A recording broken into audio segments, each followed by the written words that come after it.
Hi, this is Nick Butler from the Charleston County Public Library. I'm standing here on Meeting Street in downtown Charleston in front of a historical marker that went up in 2018 to commemorate the 150th anniversary of the Constitutional Convention that took place here in the spring of 1868. And I did a program about this in 2018. If you're interested, that's episode number 55, and that was about the same time that this historical marker went up. And one of the things that people have asked me about is what building was used for that Constitutional Convention in 1868. Now, was it one of the federal buildings behind me? And sadly, no. None of these buildings standing behind me were here in 1868. At that time, the Constitutional Convention took place in what had been private property.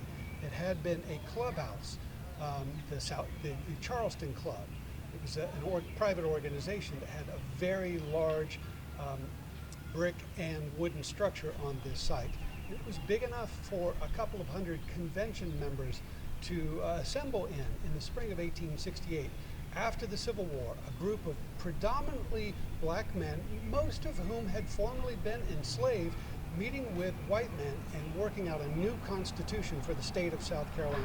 And this process went on for just about 2 months in the spring of 1868. They ratified a new constitution which was approved by the people of South Carolina and was in effect from 1868 until a replacement constitution came along in 1895.